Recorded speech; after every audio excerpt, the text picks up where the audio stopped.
Okay, peace. We back again with more information. Today, we are going to do the prerequisite to the documentary series that only I am authorized to present at this moment. Reason being that others in Chicago aren't technically ready to take on intellectual and academic leadership roles. They would rather celebrate the mobster street glorification past of Chicago and the drug dealing days and the prohibition days of Al Capone. But me, I would rather celebrate the indigenous parts and the people that were heroes to our community that helped us keep drugs and violence and racist police officers from attacking us. So today we're going to cover some of the leaders of Chicago folks and people and do a little bit more of a informational expose of Chicago culture. Until recently, it was taboo or forbidden to talk about certain elements of Chicago culture. Preferably, when I talk about Chicago culture, I'm talking about Chicago people and folks. Nationalist. So I say nationalist for a specific reason.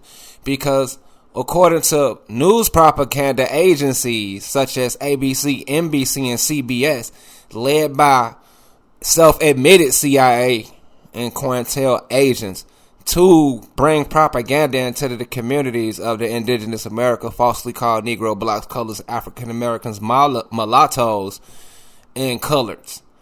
So these people has been hired to work jobs for firms and corporations, and in the meanwhile, they had them to put down these markings for race, and it has allowed the U.S. government to denationalize these people right up under their noses. And that's what this video is about. My people came from the south of Alabama and Mississippi to work on steel mills in Illinois, where there's a lot of steel and nickel, cadmium, and silver. And even copper is present there, not far from the Mississippi River. So, these people are related to the Alabamians and Mississippians and Creek Georgians and Floridians and other Carib Islanders, such as Belizeans and Maroons and other Creoles, all flock to Chicago and Canada and other Midwest towns to populate them and to work in the coal mines, the railroad tracks, the mail office, and other local establishments, even government agencies. These people work, but because of racism and invasionism and denationalization, they have been written out of history. And so what I present to you today is the truth about my people. One thing for sure, no matter who calls themselves a historian or a student of information, what they cannot do is tell you about other people, especially when those other people exist. So I come to you today as a Chicagoan, it's a South Chicagoan from Woodlawn, and I present to you my culture and heritage. You know, facts raw straight from the horse's mouth.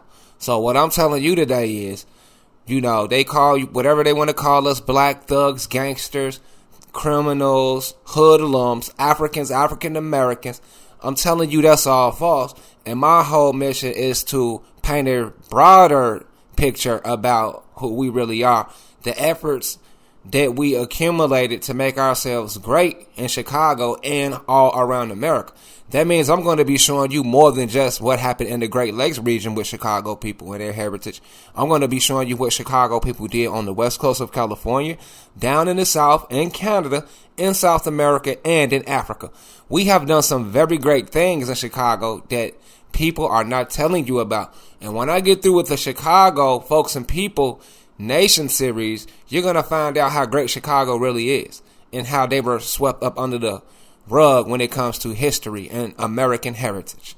So I'm going to show a couple of visuals from this video about one of the leaders from Chicago to show you what was really going on in Chicago, and we can break down his mission and what he was really trying to do and what was really going on with these young men in Chicago. So pay close attention. This video is worth watching for the basis of information, and we can go over this and enhance our knowledge on why they are hiding the information and why they are attacking these people that are so-called Negro, blacks, and colors.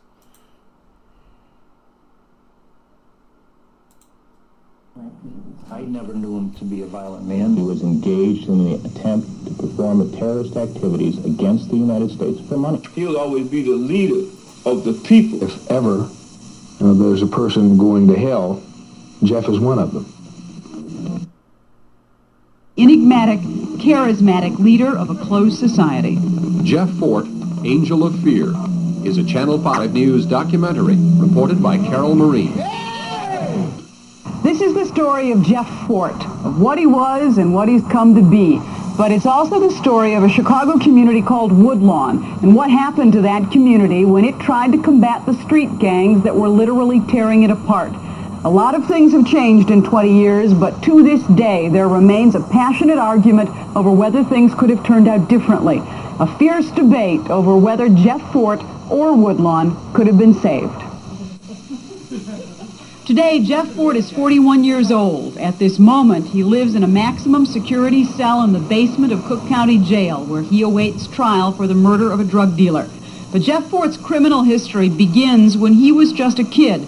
By almost all accounts, a strangely charismatic kid. He wasn't big, he wasn't educated. Never having gone beyond the 4th grade, he was, and to this day is, a functional illiterate.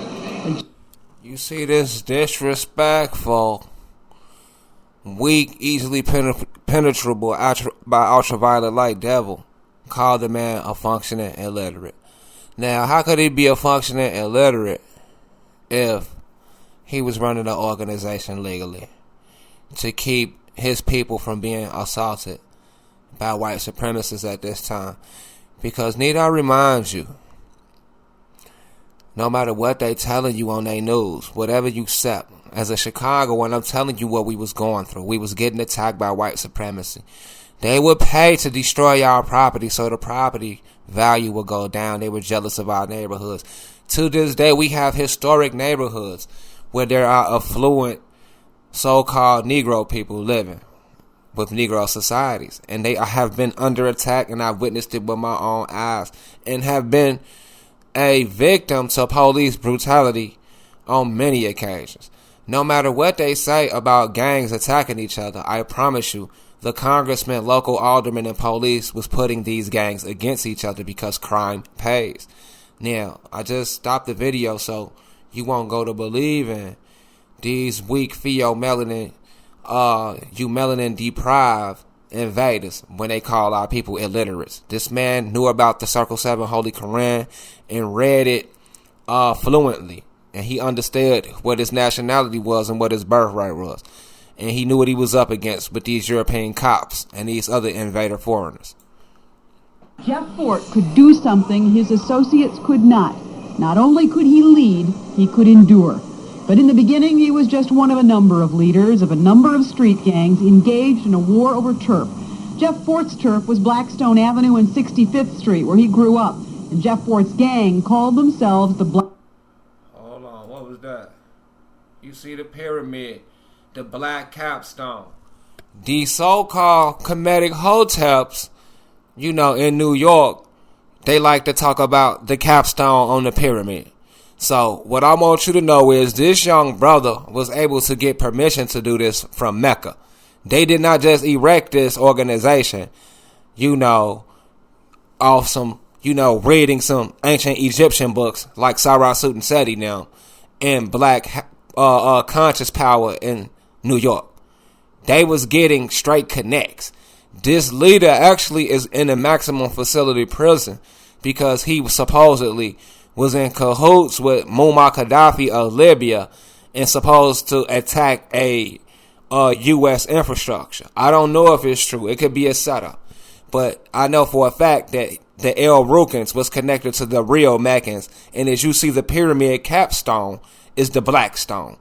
One of the most controversial topics in Meccan society and Zodiac society, the Blackstone is supposed to be the center stone. So that's a whole nother topic to talk about in Islam society.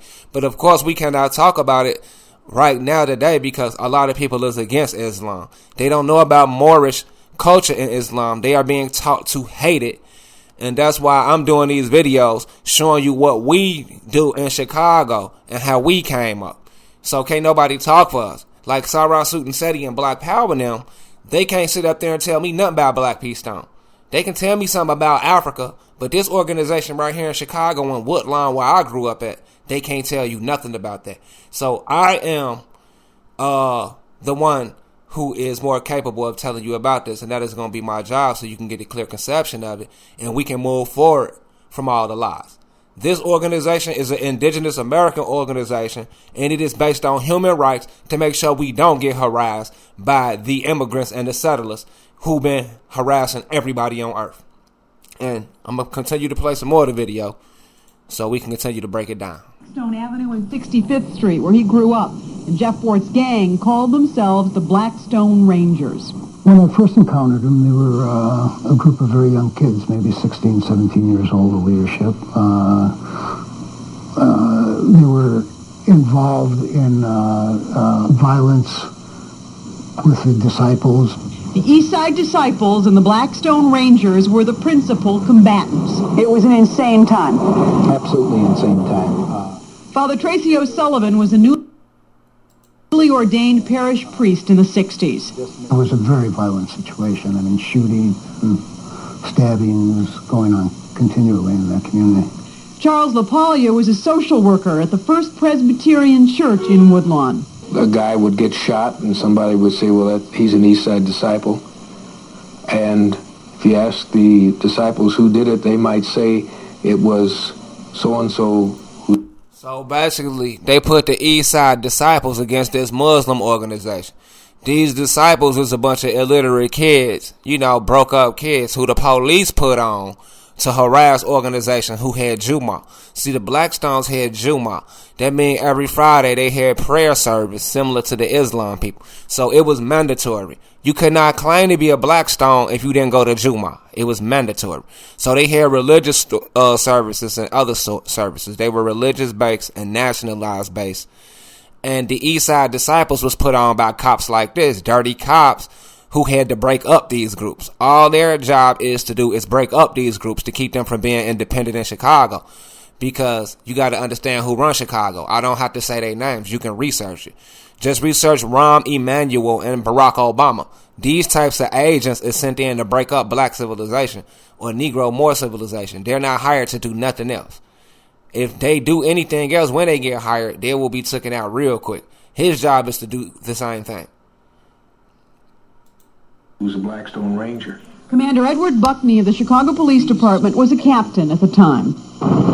Had you as a police officer ever seen anything like that before? No. Never. Officer Richard Peck, back in the 60s, was assigned to the brand new gang intelligence unit formed to stop what the gangs had started citywide, but especially in Woodlawn. Racial change, economic change, cultural change, and whatever other change you want to mention, and it was happening very rapidly. In the midst of that changing neighborhood, then, came the gangs. They grew out of that turmoil. How old were you when you first knew Jeff Fort?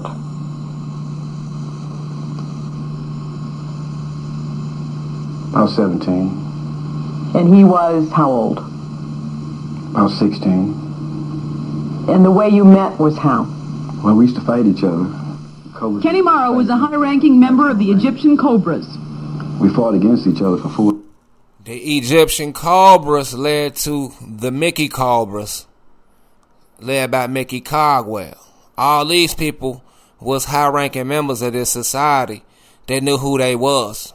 They was connected to who they was. They don't teach you about this in your black history studies because them niggas are the agents. Or some of these little guys on the YouTube, they just making up their own, black groups or more groups, trying to, realign themselves with the greatness of groups like this. Now, an Egyptian Cobra, he would not call himself no Egyptian Cobra if he didn't know about the Naga Mariah or the Nagas culture. He would not call himself that. And these brothers were 16, 17 years old knowing about this just in the 1970s. So that go to show you how advanced these brothers was. And of course that would scare the bejeez out of anybody, especially federal officials and politicians. And of course Christianized, paranoid Christian Negroes.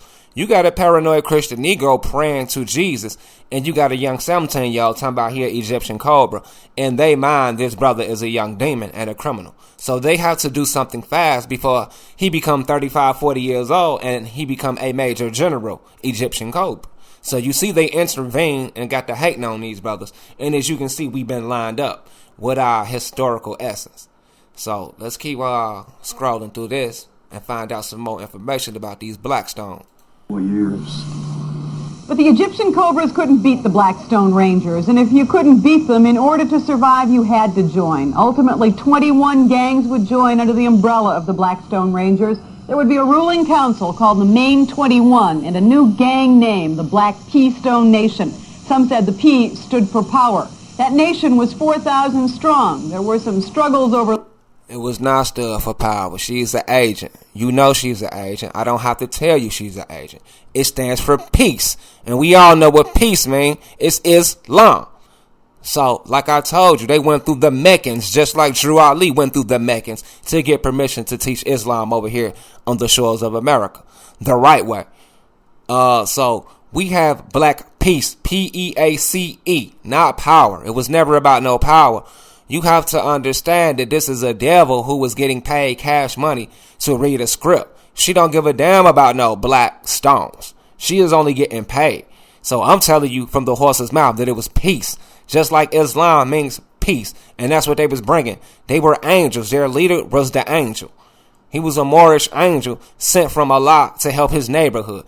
And they emulated Drew Ali because Drew Ali believed he was a prophet sent to save his people. Drew Ali did not come to bring crack cocaine to his people.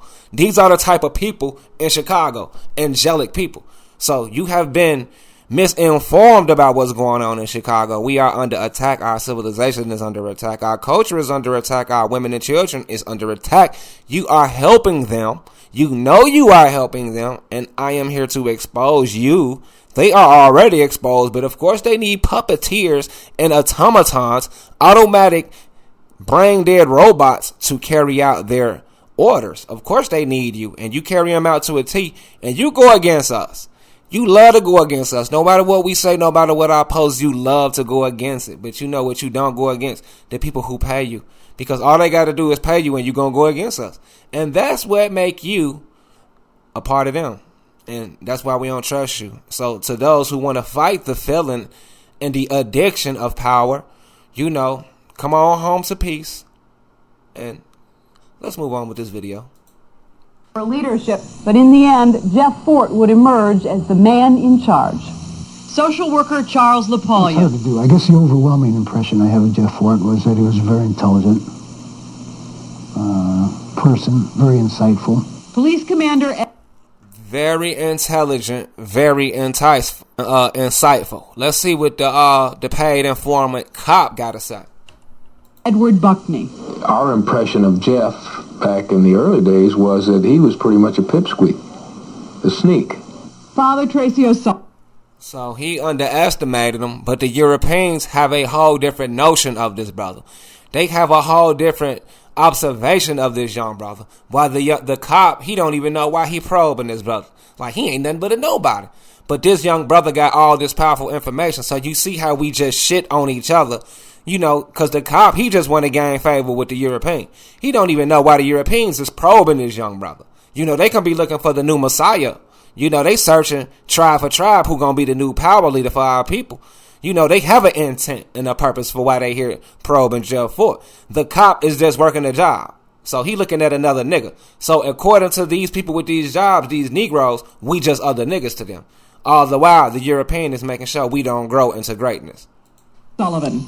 Jeff Fort was a very powerful human being. Former gang member Kenny Morrow. For a man not to have no formal education and could lead that many people and run that many people's lives, I would have to say he's wise. We had more fear for him than anybody in the nation. He was little, he was skinny, A little skinny kid, but he carried big guns. 9mm always been his favorite.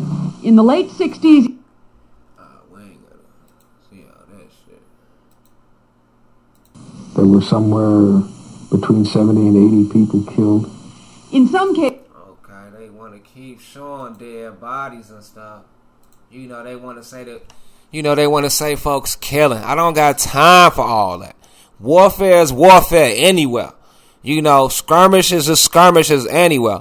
But they want to make it out to be violent, death, and destruction. But when the cops come through blowing people to smithereens, it's just another day on the job.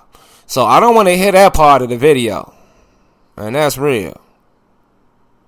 I don't want to hear it. Let's get to this part when they meeting up with the Congress talking to the big dogs. They meeting up with the big dogs. Let's see what they talking about. Maybe 10, 11, maybe 12. then as now, there is a logic in gang leaders using children as killers. It was a summer day in 1968 that Jeff Fort was called to testify in Washington, D.C. before an investigating subcommittee of the United States Senate. But why was a Chicago gang leader the focus of national attention and debate?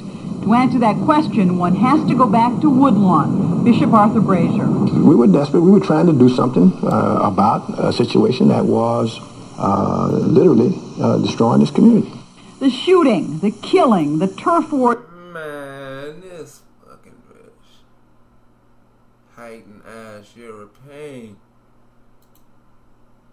Tired of hearing. Reverend Fry was very similar to Hitler. It was John Fry who gave Jeff Fort's gang a home. John Fry was the minister at the First Presbyterian Church of Woodlawn, and he let the Blackstone Rangers use his church as their base of operation. Reverend Fry gave us the use of the church, not willingly. We tied Reverend Fry up for 4 days. He didn't really want to bow down and give the church to us. You physically tied him up for 4 days? Physically tied him up and fed him. For 4 days? For 4 days. Why? He didn't want drugs and guns in his church. And so John Fry, you're telling me, was afraid of you and let you have what you wanted. The man was afraid. Charles LaPaglia, Fry's associate, says that is a lie and that many lies were told about him and Fry and what was going on at the First Presbyterian Church. John Fry, meanwhile, would argue the gangs were not the problem in Woodlawn, society was. I think that it is really society that is killing black people. I think John believed that the Stones had some function beyond being a gang. I don't think that they would have reached the significance they did had it not been for the First Presbyterian Church and the Reverend John Fry. So you got this dude who cracked the case because he found out that the headquarters, you know, he was getting assisted by these sympathetic Europeans. You know, just like the Polish was helping the Haitians. I done already did the video of the Polish helping the Haitians. So, of course, you know, the nigga who said that, you know, they tied up the Europeans, that story has to be told. So, you know, to make everybody look bad. But in all in all truth, the Europeans wanted to help these brothers from getting exterminated. You heard the Reverend say that the black people was getting focused on to get killed. Now, this nigga's job is to take the brothers out. So we got to find out his name because he's definitely a historical sellout. So he's the only one on the case who's like, I'm going to get these punks. You know, these niggas drawing these pyramids and these damn Egyptian stuffs. They got to go. So the Europeans know what they dealing with, are people who trying to break free up out of the cuffs of the Roman system, the Roman yoke. You know, but, you know, he's brainwashed. He can't believe it. So I'm quite sure he's probably, you know, sick with Alzheimer's somewhere looking stupid because he brought down an organization that could have freed our town from colonialism. Right. He believed that they could be a constructive force in their own community. But could John Fry... They wanted them to be a constructive force in their own community. You see how the Europeans speak highly of us and our own so-called people speak a certain way of us? Whenever I convey this information and relay it, I already get a negative feedback from our so-called own people. all of the other people, they always, credit me for the information. So it is embedded in your mind to go against each other, and that is a part of the prophecies too. During Jacob's trouble, why people out here, wondering why it can't be no peace. A lot of people is naturally hateful and need to learn to love yourself. Because as you can see, just like Haiti, we had all types of people assisting us in our neighborhood when we was getting invaded. I don't care how the media portray it as some gangs, because wasn't no drugs around. When Jeff Fort got locked up, that's when the drugs came in. You understand what I'm saying? So we didn't have drugs dissipating our neighborhoods. We just had working class people who was spending their money. And a lot of people was fighting to get their money. You know what I'm saying? The drugs just opened the door for people to get into our economy, because we had a rich, lavish economy of balling off the chain. And I'm a witness of it. And I remember when we got attacked by the establishment, and our stories need to get told. And that's why I'm doing this right now. Fry's vision of greater opportunity alter the course of the Blackstone Rangers and Jeff Fort. Father Tracy O'Sullivan. I think John Fry was very creative and committed and a passionate sense of justice. At the same time, I think John Fry was not open to compromise, did not see the complexity of the situation, was not able to see that Jeff Fort and the others were not all good guys, that they weren't straight out angelic. I constantly asked the questions. It was angelic, nigga. What about the killings? That's just the constant question we had. We never got to a point where the violence stopped. My office was bombarded constantly by families, by clergymen. How is they sitting up here, they gonna reword everything, but they know what it is. If I just told you we got the cartels, they didn't already put the dope in California with Freeway Ricky Ross now. They already got crack houses in Detroit and heroin booming in the 70s. That was not in Chicago yet, man. So what I'm telling you is, they was angels if they was keeping that junk out full force. You had a group of people who sacrificed their life and didn't even have to sit up there and say, I don't want that in my community. And you got jokers like this and that other cop and the rest of them jokers sitting up here downplaying it like them folks didn't keep that stuff out the neighborhood. That crack and that smack. That stuff that I still don't like to this day. So, if you go to these neighborhoods, they still up. Well, Barack Obama lived in Hyde Park and Kenwood area. It's still an affluent neighborhood where a lot of those so-called immigrant, European and Mongoloid folks has been pushing for the last 20, 30 years to get in there. They in there half and half because of the University of Chicago over there, but we still in there thick. We got a lot of our people who ain't playing. They gonna stay up on that historical east side. We can technically historicize the east side and the South Shore area, but due to, politicism and warism, tribism, zonism, it's hard. It's not easy, man, especially when we divide it. But you see what we up against. We took to the charge to keep crack cocaine out, and the police, Chicago police, was infiltrated by drug cartel mafia, CIA agents to put drugs in our neighborhood. This is no secret. The Reaganomics drug Contra, Iran-Contra, was proven to be paid for by selling drugs in America. It is in the records. You can go look it up. So I'm not saying nothing that'll get nobody in trouble. You don't have to be afraid. You know what I'm saying? It is true. They put drugs in the community. You can look it up. And this is one of the last communities to been infiltrated. And I was a victim of it. I remember it. My story can be told all over the nation to let you know that drug dealers and other criminals can infiltrate the police, and they can use that power to infiltrate neighborhoods. And that's exactly what they did. Devastated our neighborhoods. And we need to tell our story to the national and international community so we can get reparations for that. People talking about reparations for slavery, we need to get reparations from attack by the police. And that's what this Chicago Folks and People Nation series is going to uncover. Hidden prisons in Chicago. Bootleg prisons the cops would erect and terrorize our people, kidnap our people and terrorize them for any type of information on a daily basis. You can be terrorized by the police, and they try to blame it on the gangs, but we know the police And the aldermen was paying the gangs to help terrorize everyone, breaking houses and kill and slaughter people. It was a full-on onslaught invasion on Negro and more civilization. I promise you. I'm a witness to it, and I cannot wait to testify. And that's why I'm doing this video, and I'm putting all my passion into it to tell the story on how it affects me. And a lot of people suffer from PTSD right now today from what happened in Chicago on how they destroyed our civilization. The story got to get told starting today. Thank you for supporting me.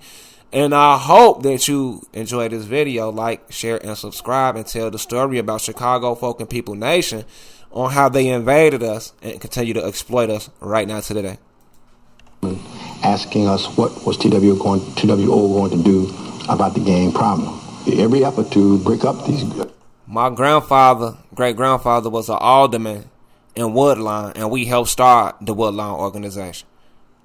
Gangs, youth groups they all failed. So you were seeking some way to learn to live with them and for them to learn to live with you. And so they could make a positive contribution to the community. At the same time that John Fry was reaching out to the Blackstone Rangers, Arthur Brazier of the Apostolic Church of God had just become the head of the fledgling Woodlawn organization.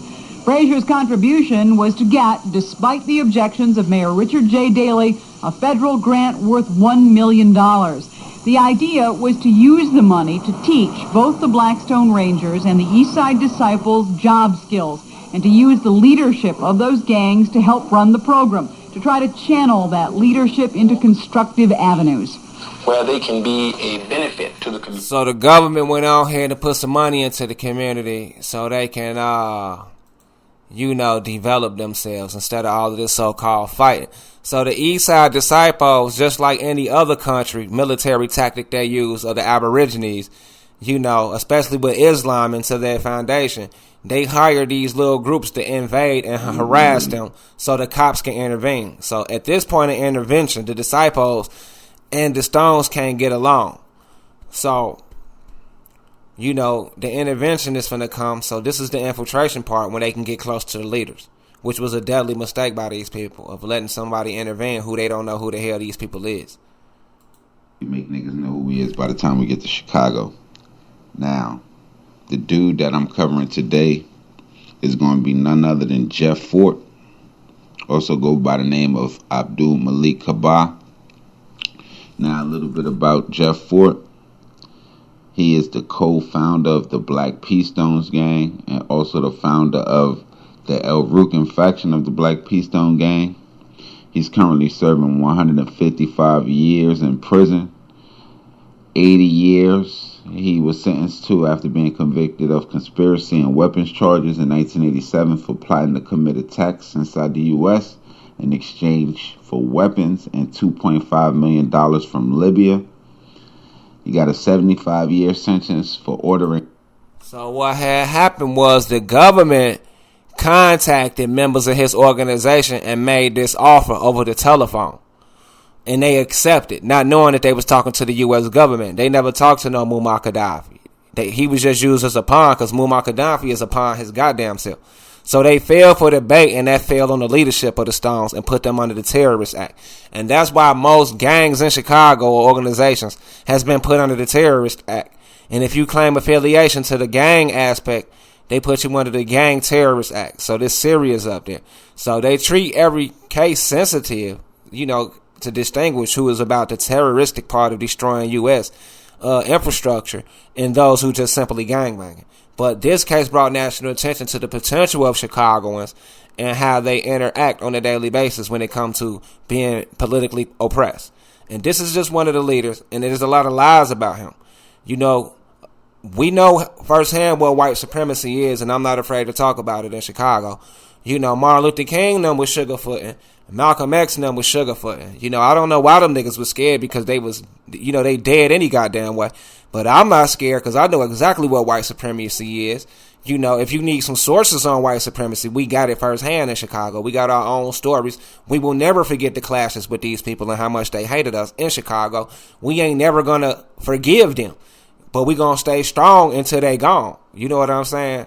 So, this is the prerequisite to the documentary, series, that I wanted to be like a movie instead of just, me narrating like this over information. I want it to be a real docu-series where we might cover all the leaders in Chicago, in all one little rap. Each leader and, their associates. But this is just a breeze through of the Chicago, good side of people who wanted to help, lead our people out of captivity and political oppression, marginalize our people into a corner, and this is our land. And we built a lot of this stuff. If we built this stuff, they just want to kick us out and take over. That's all they want to do. It's like, free labor or something.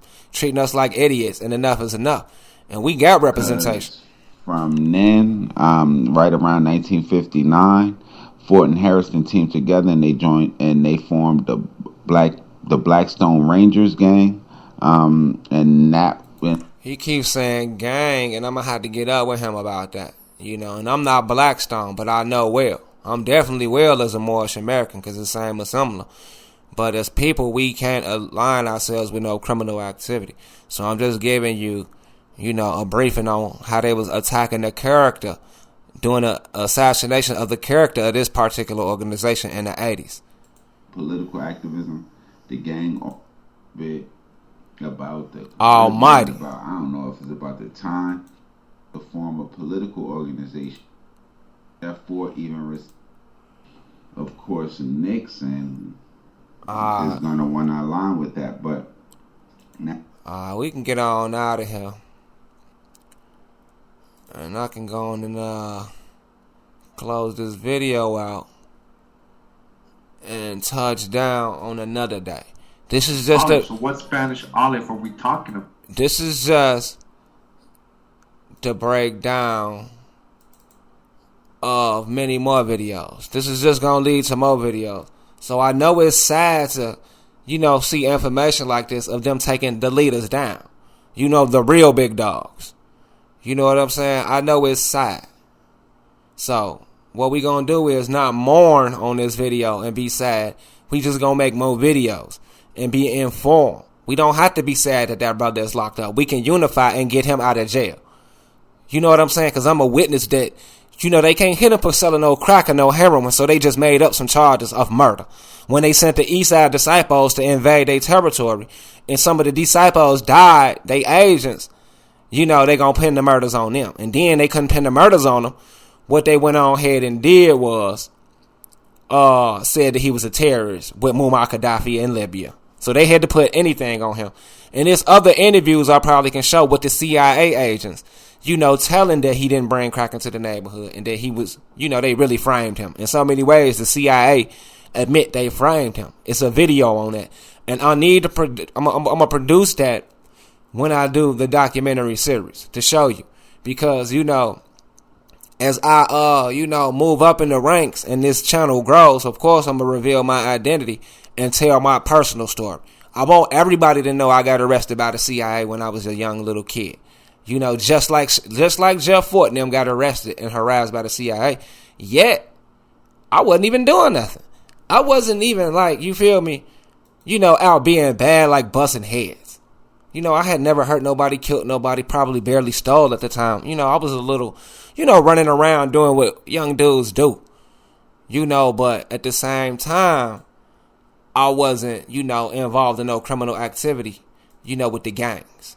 But I got arrested by them folks for nothing. I guess to put the fear in our hearts because we was up and coming. So I know what it's like to have the feds and the CIA up in your face, harassing you, scaring you with their little alphabets on their clothes, when you a little young person.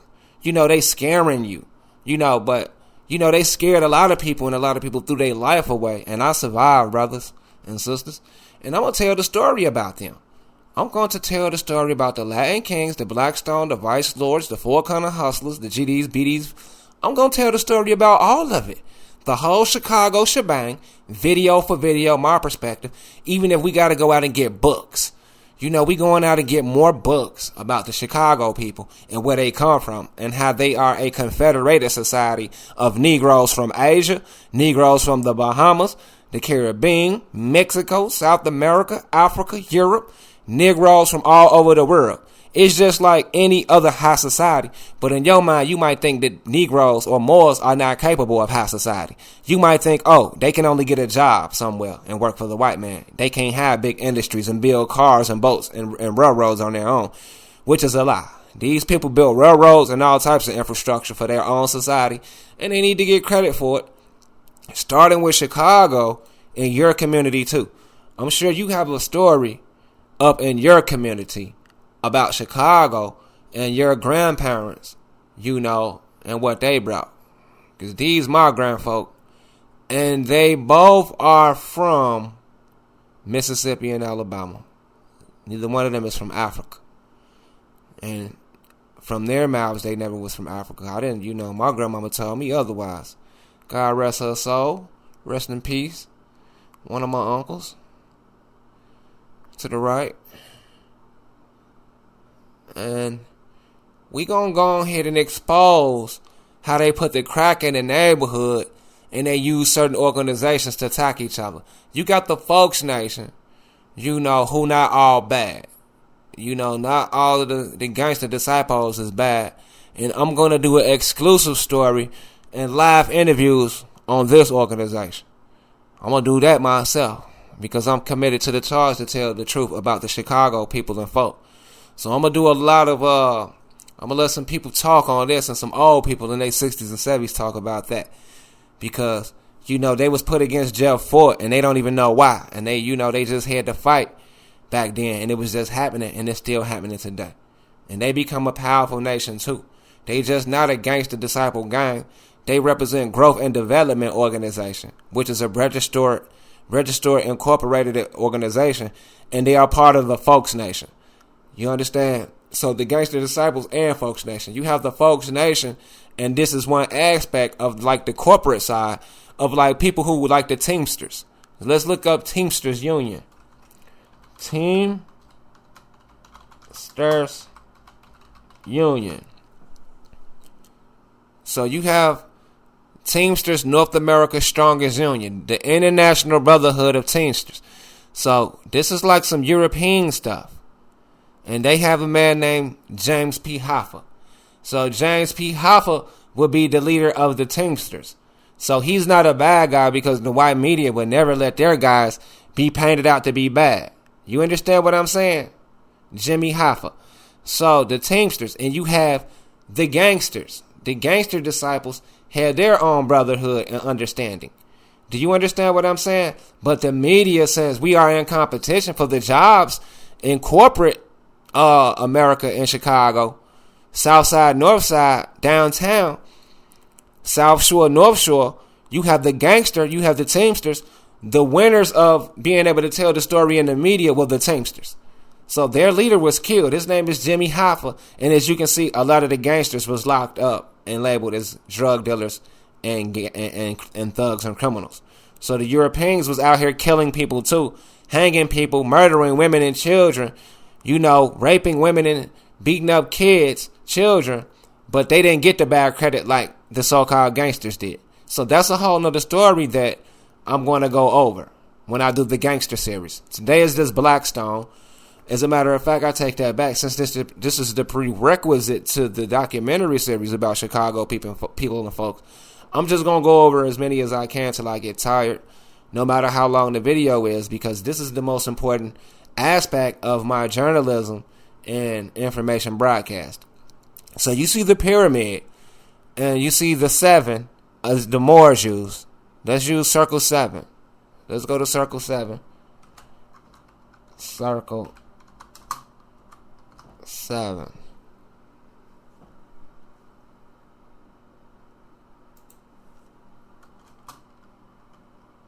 Moorish. So we have the circle 7. And as you can see, the circle 7 goes back to esoteric teachings of the mystical Sufic Islam zodiac keepers, the timekeepers, the people who can travel all across the globe with the navigation skills of the great Moorish Empire.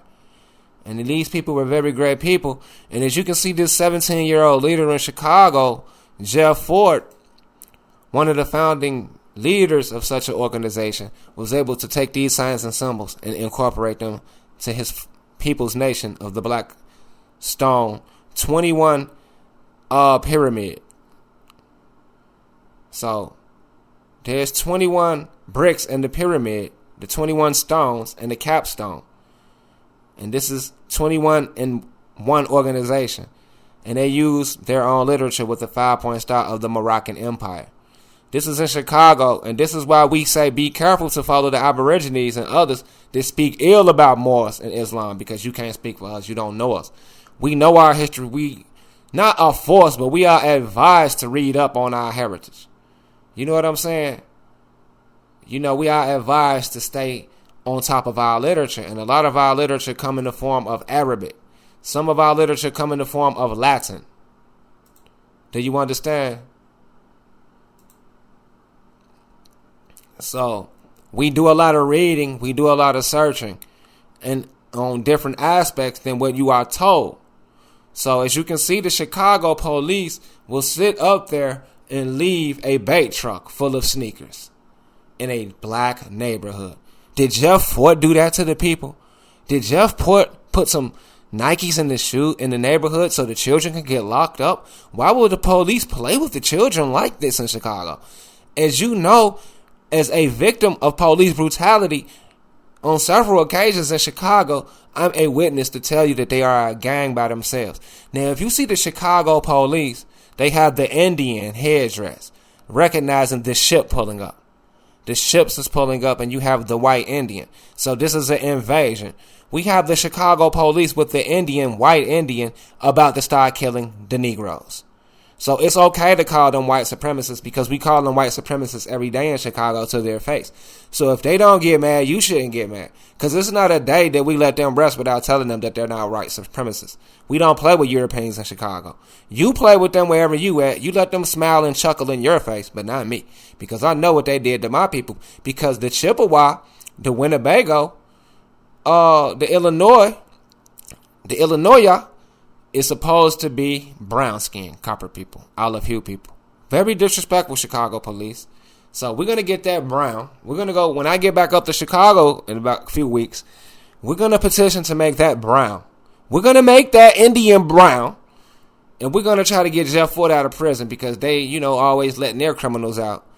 And as you can see, I see the 7. It looks like a 7 inside of that crown on the U.S. flag. It looks like a 7 in the middle of that.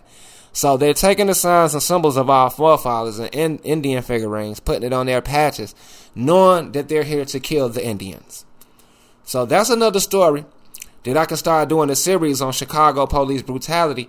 And a lot of my friends is alive right now. They escaped it. And we can do a whole docu-series now that this avenue is open to exposing the Chicago killing our people and the Chicago police setting up our people.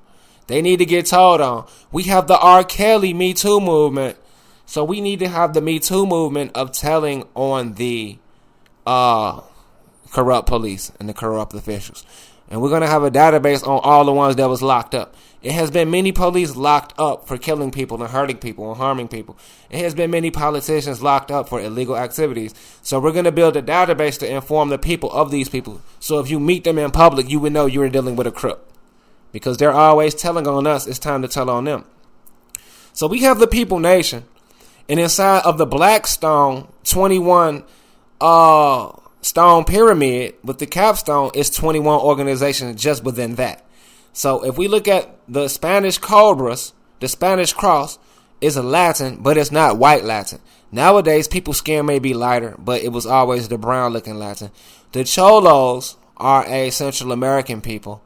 We have the glove, the vice lords of the bunny head, conservative vice lords. We need to go ahead and get up on the vice lords. The conservative vice lords is one of the number one organizations in Chicago, as a matter of fact. And so we see the crescent moon and the staff, the crown, the pyramid. So the glove, of course, you can take back to the Moorish regal. The regal, the viceroys, the people who was civilized. This culture goes back. And I wish this dice wasn't there. I bet you that's something there. I mean, the dice is part of it too. The dice is one of the symbols too. So this is just the people. So we have to get to the folks. The folks, they got some symbols too. And what I can do is in the future is break down each one of these symbols in the future. But I'm not finna waste my time now. I'm just trying to deal with Jeff Fort and the Muslim aspect and the good aspect. I'm not about to be, talking about everybody who wasn't on point when it comes to this Islam. But I will mention your little organization from time to time.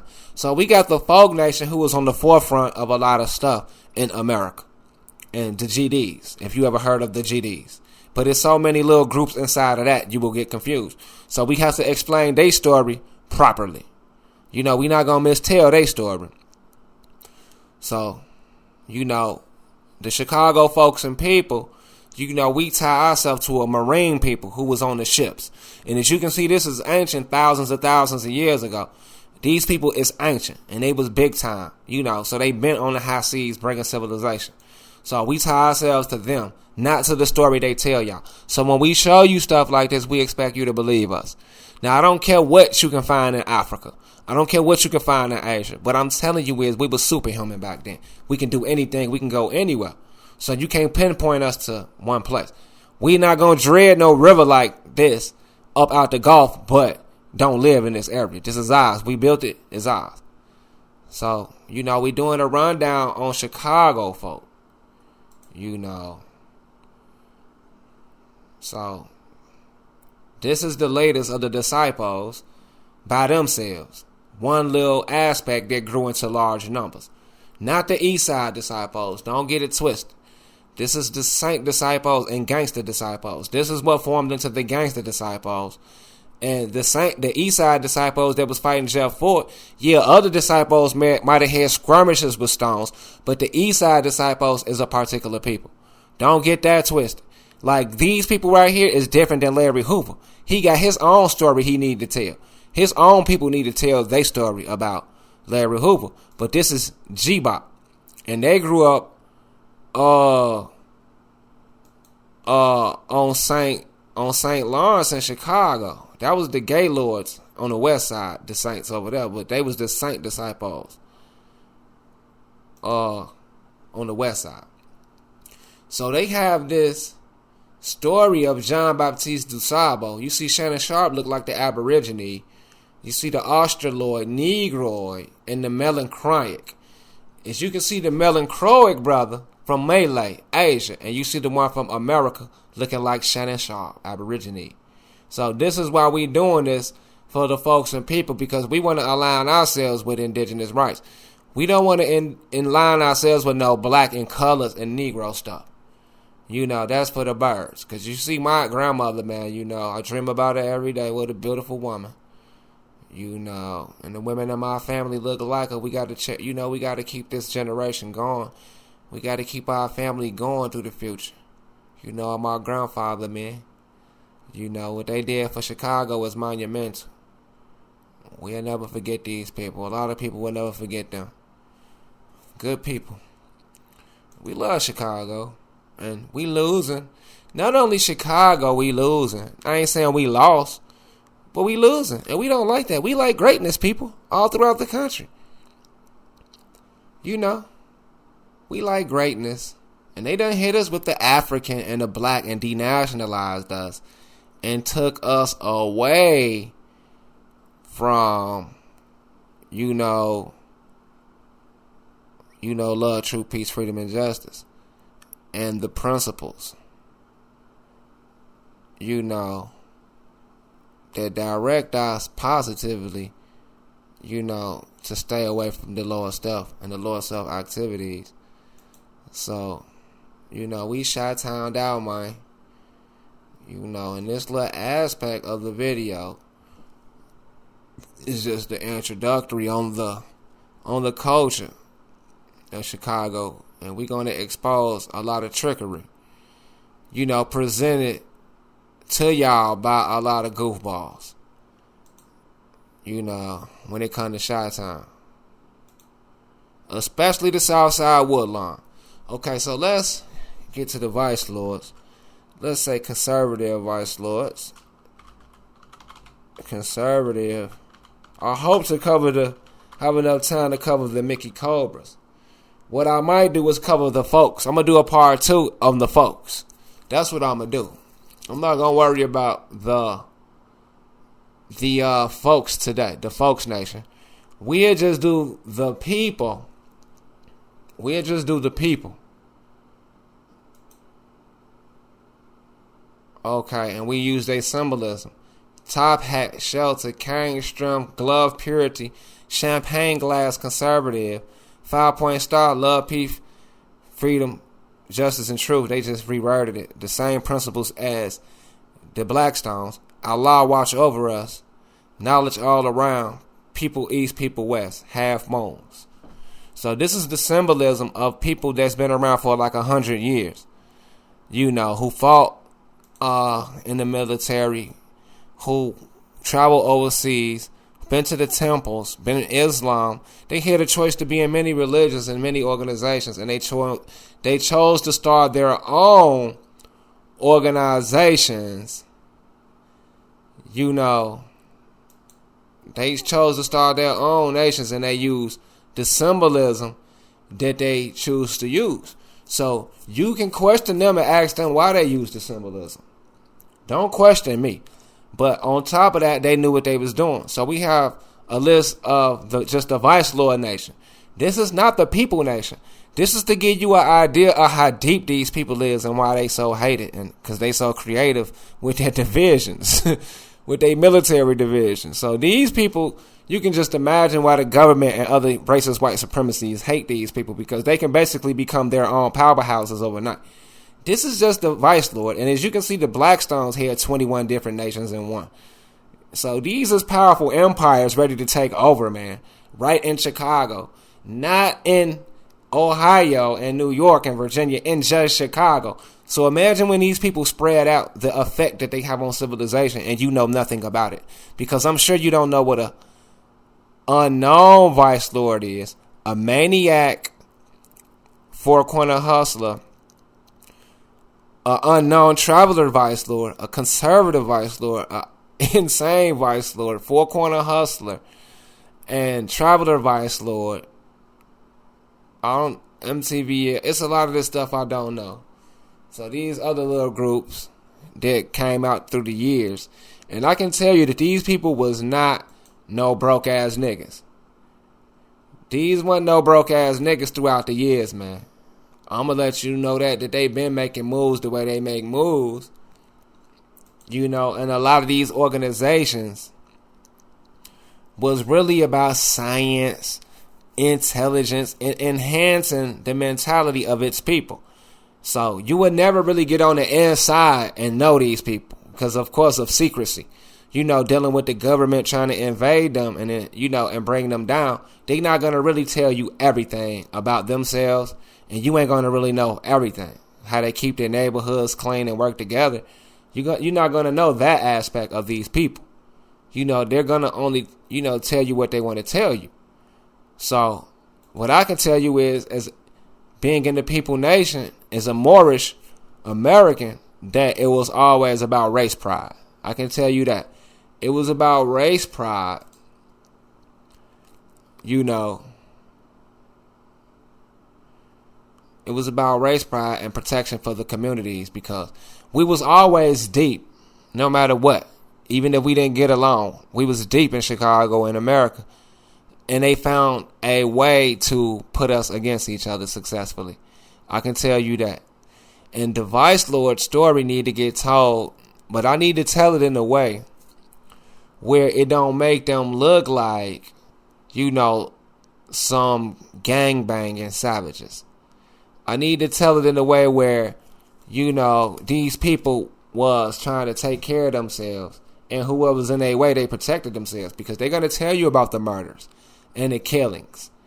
You know what I'm saying? But what I'm trying to tell you is, it was turf wars. When you're dealing with turf, that means you can't be around here doing type of things. It was rough. It was always rough in all types of areas on earth and in America. It was never easy. All types of people fight. But what I'm saying is, they emphasize on it. They emphasize on, you know, certain people in particular, you know, to issue out propaganda on them, so that you could already have a preconceived notion to hate them. So this is the Latin kings, and they have kingism ideology, and they have literature, and they have sayings that you probably have to read up on your own, and they even have Latin queens, and they are actually Native Americans. They are actually Native Americans as well, Indigenous Americans, who may be of a lighter hue and more Latin speaking. So in Massachusetts, in the Chicopee Police Department, the Hampton County Sheriff, the Holyoke Police Department, the Springfield, they have a number of cases of trafficking and Latin King presence. So they're all over. And it even says Puerto Rican Nationalist Party is affiliated with Latin Kings.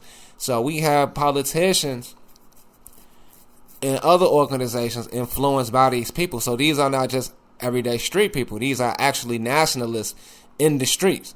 The CIA and the FBI do it all the time, but they're very clever at covering up their tracks.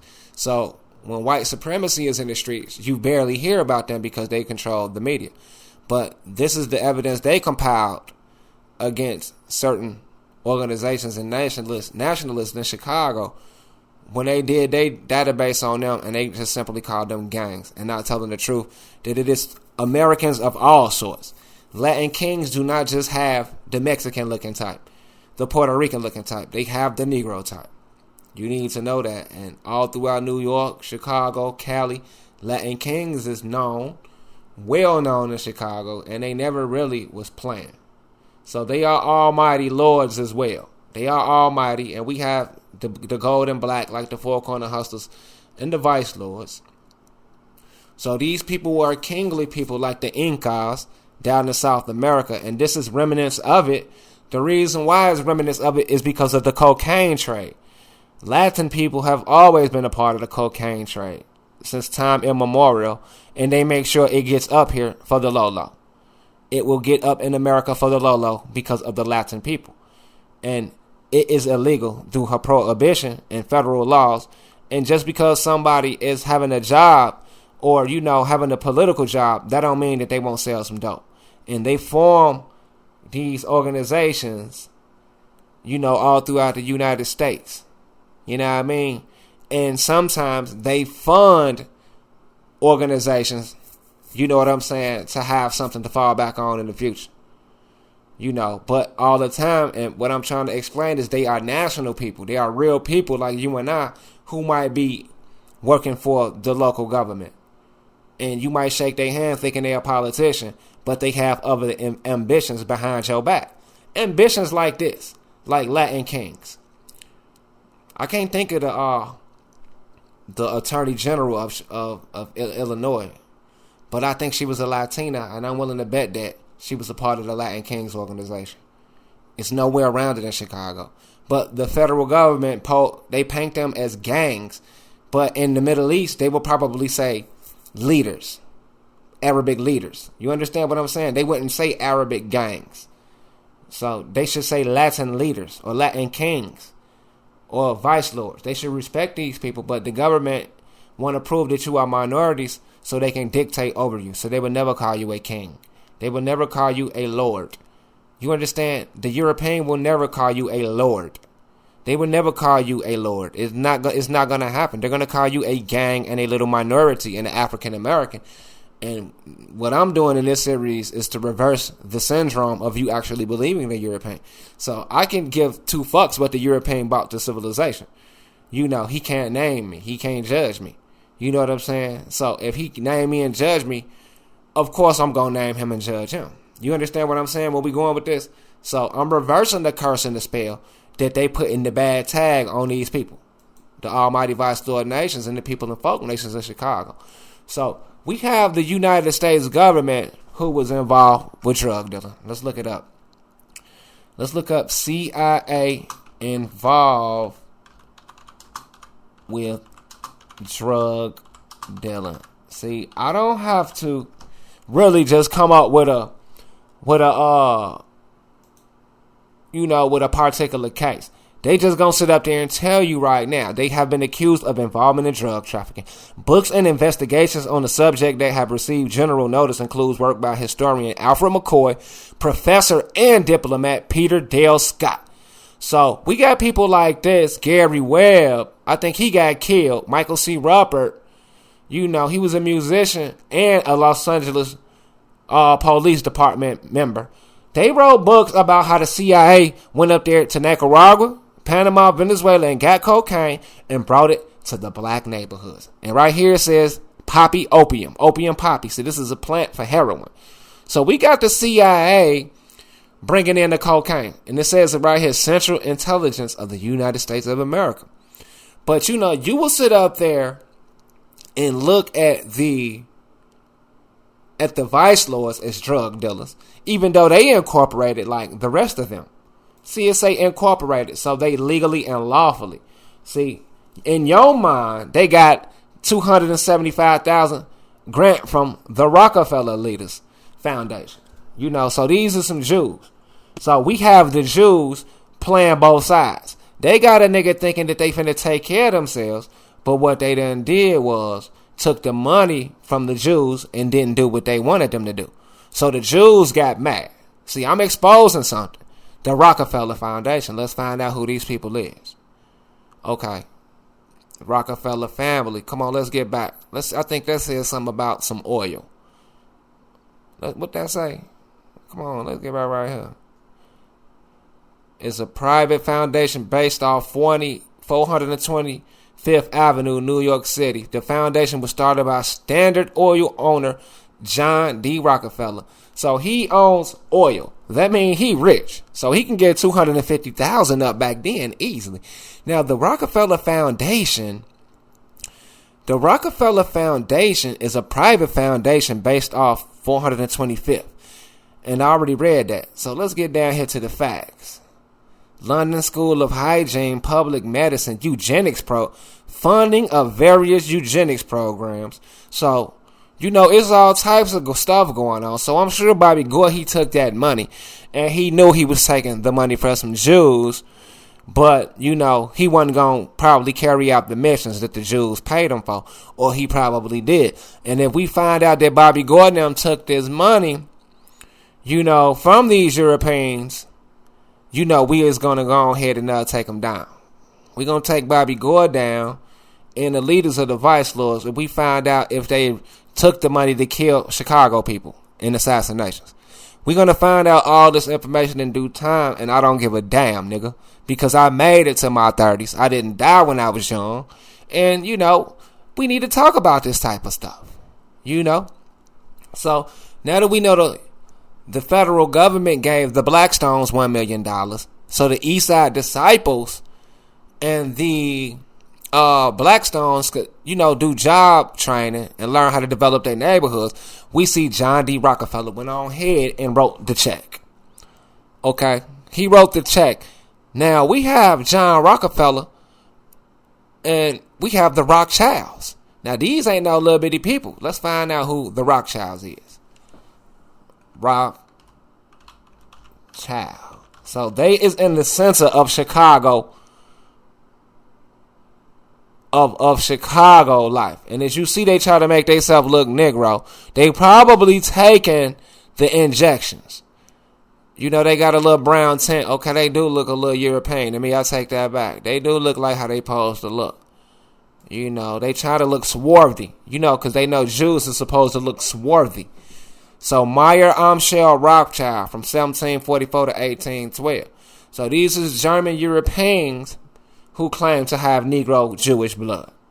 And we don't know if it's true. So they didn't came over to Chicago messing with my people, acting like they with us. And I know a lot of Jews. They even got Jewtown in Chicago. Let's see if they got something on Jewtown. Jewtown. The Jews been in Chicago all up in our business for a long time, just like anybody else. But we don't do a whole lot of talking. It's called Maxwell Street in Chicago, the historical jurisdiction. District in Kochi, India, known for its spice market. So they have the Jewtown everywhere. They put it up everywhere all over the world.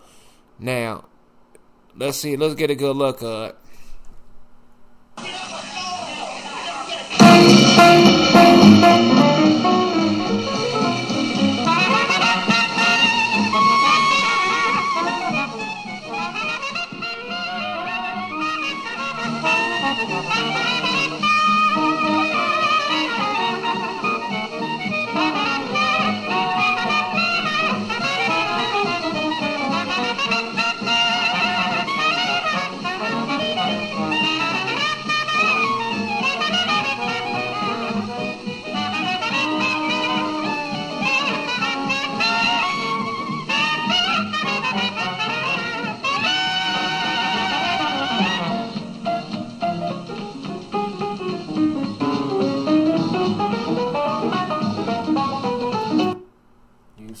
at the bottom, your typical Jew types. Now, at this point of Jewtown development is Marcus in Chicago, Maxwell Street. We had already been there. I don't have to argue with that. You know that. But what I'm saying, this is a point that they got past New York and they just not getting into Chicago. They new to this area and developing here. And we is accepting these people. At first, it seemed like that they was being persecuted like us. We thought that they was being persecuted like us against white supremacy. We didn't know that these was actual white supremacists. And they have taken over Chicago. And they get Section 8. They get all the benefits just like anybody else. And they're immigrants. These are the Jewish immigrants, people. And they have received more aid than you can imagine. Just because they came to America because they was oppressed. So hopefully we can go somewhere because we oppressed and we can get some money too. And we can, people. We can do the same thing if we claim to be oppressed. Because they show in the hell did it in Chicago. And if you know your grandparents real well, you know about Jewtown, you know about the Polish people, Poland people, you know about the Germans, the Russians, you know about every damn immigrant that came to Chicago. So as you can see, the Rockefellers is out here giving out money in Chi-Town. We have the Vice Lords and the Blackstones, and we have the end of this video ended with the Mickey Cobras. Mickey Cobras of Chicago. Because I went over the Latin Kings, and I cannot really talk about the Latin Kings. I don't have the authority to talk about the Latin Kings, even though I can talk about the People's Nation. I don't have the authority to talk about Latin culture in the sense that they are tied to international stuff that you cannot imagine. And I definitely don't want to act like I know anything about them jokers. They on their own far as the shit they be doing. You know, I'm Negroed out, bruh. You know, folks and people, man. You know, some of them jokers, man. They on that Migo shit. But the Mickey Cobras are a large street gang turned to a nation, and an alliance known as the People Nation. See, they are a faction of the People Nation. But I don't like that word gang. It ain't really bad, but y'all sit up there and will think that it's bad. The Egyptian Cobras led to the Mickey Cobras. And Patrick Fitzgerald, his whole mission was to bring every gang down to Chicago. Because what they did was fund a lot of these people, you know, to go against the black political agenda of being do-gooders. We had a lot of do-gooders in Chicago who went to church every day and prayed to Islam. The gang culture was ushered in, you know, as a political ploy to bring more cops out there to just watch black people or Negro people. So they had these fake little wars with these fake-ass Hollywood gangs, you know, that the little gangs had stolen from the older generation. When they had got back from World War II, they had a lot of these clubs. And when the Europeans put the gangs into these clubs, the little gangsters and the drug dealers, they took it in a whole nother route, led by the Jewish and the federal people. So they brought the narcotics in some of the fluent black neighborhoods, and they just turned all of the neighborhoods out and turned the women into whores and prostitutes. And that's what the drugs did. And we tried to fight, we couldn't fight. You know, the Lords and the Egyptian Cobras, they tried to fight. Now, basically, everybody's selling drugs, and there's no alliance no more. So what I went on ahead and did was decided to, you know, what I decided to do was in 2018 was not associate myself with criminal activity on no level, and try to preserve our culture, you know, of Folks and People Nation without, you know, turning people off. I know a lot of people who I grew up with in Chicago and a lot of older cats who just love their gangster ways. I just want you to change your vocabulary and say you are warriors and fighters. Don't say you are gangsters and gangbangers and thugs and criminals. You are just warriors and fighters and disciples, brothers and sisters. You're going to change your language, and that's all I'm going to do is revise and rehistorize. That's all I'm doing. I'm not going to take your glory away from you when you were young, banging in Chicago. But you're going to change the language so that I can historically be able to tell people and inform them about our culture in Chicago. And we cannot have the narrative of gangs and little runt organizations that was out harassing people, because the Egyptian Cobras, Mickey Cobras, has Islamic influence, and we cannot attach gang activity and criminal activity to Islam. Do you understand what I'm saying? Even the Mickey Cobras is under the notion of Islam. After 3 generations, the group has come to have a strong Islamic influence. The Mickey Cobras now have their own unique written constitution and bylaws. There's no way that we can have a written constitution and bylaws and Islamic influence if we're not a nation. And and Mickey Cobra Nation, Egyptian Cobra Nation, is separate from the Blackstone. You understand how we were nations and we'll have up to 50,000 members, 20,000 members, 100,000 members per organization?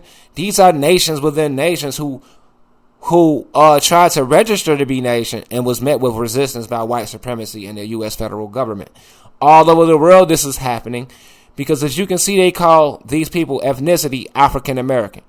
So any black racial groups of Africa is what an African American is. Does Jewish propagandists and media and the historians and the colleges have successfully denationalized our people and told them that our activities is murder and extortion and that we are bad people. So they put bad name tags on our people, and when you come across them, the first thing you do is think of criminal and evil, and you don't want to research us. But we are no different than the same people who put drugs in your neighborhood called the CIA. Let me go back to see if we can find that same thing I had posted. You have the Rockefellers, who is known for who they are known. We have the CVL, who also adopted a Muslim identity. So the federal investigation into the use of the federal of the Rockefeller grant money was conducted as a result. So the Rockefeller we thought was a cool old Jew helping us all the time, he's a federal informant. He's a federal officer because why do the federal government got to investigate? Did they investigate his ass and lock him up? Hell no. So the laws of Islam, which address new rules for the nation, and their headquarters located near Pulaski, was called to the Holy City. So they are the lords of Islam. So we are dealing with some people who's supposed to be looking out for us, the Jews, giving us a few dollars, because we will, y'all some immigrants, and we can't hire no immigrants riding down on us like this in Chicago. And it's already, a squeeze on the jobs because the Great Depression and the prohibition of Al Capone. So after they got rid of Al Capone, here come the Jews. Now you want to talk about living by us, like how they gentrification. So what had to happen. There had to be some clashes. So we went on ahead and told Rockefeller to hit our hand, brother. Hit our hand, brother. You know what it is. So he hit our hand, but that brought the federal government. So that's why I tell y'all, don't accept money from them no more. I don't care how uncomfortable the European is and the immigrants. Don't accept no more money for them because they is brought over here by the federal government. So once you get to messing around with them Europeans, you dealing with the federal government. So we can go ahead and start focusing on the Europeans in the future too, to get them up out of our culture, like how we get the African up out of our culture. So you see the Muslim adopted in the 80s. And, we're going to do the leader series on who the leaders was. And this is Willie Lloyd now. The leader is Willie Lloyd. And he grew up in the 1960s for the unknown vice lords, based in Lawndale neighborhood. So we have Jeff Ford, Willie Lloyd, and Alfonso Alfred. And we also have Freddie Gage for the Four Corner Hustlers. So, this is one organization that was legally recognized. And you have them talking bad about them, but giving them $275,000. So you see how the European plays games. You see how he plays games with the media, and y'all go to believe in him. So now I got to sit up there and make videos and straighten it out, because we have CIA selling drugs. Let's see once again, because they love to put out propaganda. Making everybody look bad. So it's they turn to get the bad rap, because we have sources and books you can go look up. Gary Webb, Michael C. Rupert, Alexander Cockburn, and Larry Collins. And they books has broke down different countries where this organization is getting drugs, bringing it to Chicago, trying to break and infiltrate into our community. So they want us to say that the vice lords selling drugs in these gangs, but y'all don't want to talk about them. But it takes the European Gary Webb them to talk about the CIA selling drugs. Now let's talk about Mitch McConnell. Mitch McConnell, maritime cruise found with cocaine. Let's see if it's true. Drug warrior Mitch McConnell tied to millions of cocaine. Okay, so his maritime cruise had 90 pounds of cocaine, and he is in the U.S. Congress. You understand what I'm saying? So we have a U.S. congressman sitting up there getting caught with all this cocaine and didn't do 1 day in jail. Okay. And all he did was say he was not on the boat, so it wasn't mine, so he got away, but it's his company. Now, if it was your company, you was out of there. You was out of there. You know, the 90 pounds of cocaine was found on a cargo ship that belonged to Child's father's shipping company several years ago. Okay. However, they didn't appear to be involved in the cocaine smuggling. So they saying somebody else was using his ship. So, you know, he wasn't getting in no trouble. Now, let's see what George Bush had did back in the day. I think it's a story on George Bush airplane caught with cocaine. Let's just see what it say. Okay, Poppy Bush, the secret airbase, dirty secrets of the president, crack bust. Okay, George H.W. Bush. See, they have a video of the young niggas who was actually selling the drugs in Washington, D.C. You know, they even have a live video of some young niggas that knew these motherfuckers and was taking drugs for them, selling drugs in the community. You see, he look like John Elway. So, here go crack cocaine, and they put the cocaine in the neighborhood. He supposedly got killed at a war tribunal.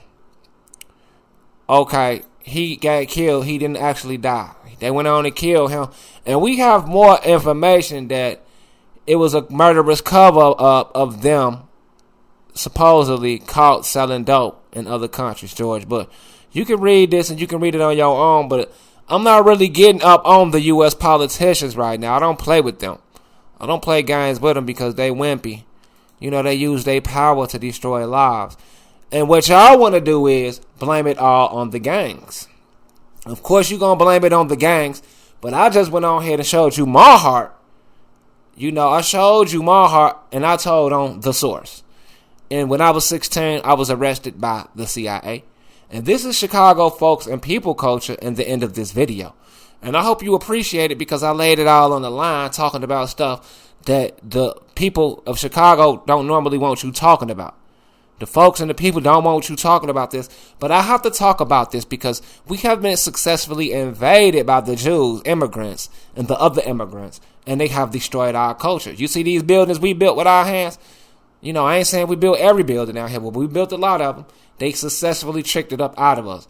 There's no way in the world we can build these buildings and then right after that pay high-ass taxes to live what we build and what we established. We established the taxation. That means if it's 5 cents off a dollar, that's it. They have successfully raised the taxes to 12 cents a dollar in Chicago.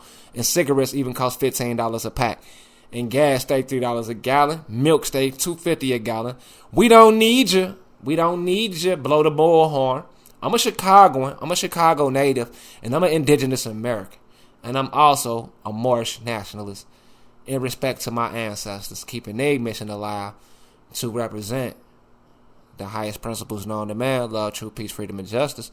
And I hope you enjoyed this video. And guess what? I don't have to linger. Because guess what? I can just do some more videos. And we coming for that. We definitely coming for that. We coming for everything they owe us, and we need your support. We need more than PayPal. You know, anything that caught your attention in this video, you can caption it in your comment, and hopefully other viewers who look at the comments will go straight to that part of the video instead of watching this long ass video. But I had to do this video so you can know about Chicago. And guess what? We got to do the folks. We have to do the people. And of course, we got to do our island brethren, our Caribbean Belizeans. We got to do videos on them in Chicago. We got to do videos on Haitians. We got to do videos on cool Europeans and mixed up folks. We got to do videos on everybody, man. Right now, we doing it on the people who fall back to keep crack out Chicago. And I'm against crack. I'm against all harsh drugs. I'm against the CIA bringing drugs in my community. I don't like Ronald Reagan. Don't give a damn about, you know, when Bush brought crack to the neighborhood. We against that. I'm not scared to speak up against it. If you scared, this channel was not for you. Because in Chicago, we were never scared, never taught to be scared to battle white supremacy. So here go one of the old relatives. Kay, Miss Dunn, out here in Illinois. Went to Dunham, Chicago Civic Opera Company. Was an opera singer, and she had vast knowledge of the dances and rituals of the black peoples of tropical America. So she went to college and was an American dancer and was born in Glen Ellen, Illinois.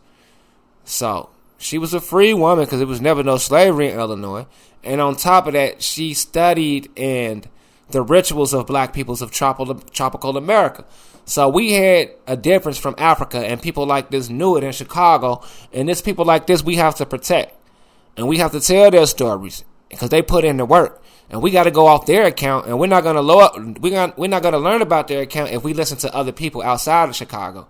So once again, you know, I'm going to do a whole representation on people like this in Chicago in the future as this channel grows, and, you know, we all grow together to find out about our history and heritage in America. And we can defeat the devils in the system that wishes to bring us down. And, you know, call us gangs and hoodlums. When we worked in the steel mills on the railroads, we worked in the military just like them. And they sold cocaine. Everybody sold cocaine. The CIA sold cocaine. And don't nobody talk bad about them. And I wonder why. I guess because they scared. But, you know, if we're going to die and go to jail, you know, we might as well go swinging. So, once again, thank y'all. And this should be a great documentary about Chicago, and possibly part 2, 3, 4 it is, in sections on Chicago leadership. So, thank you and peace out. Stay tuned for more.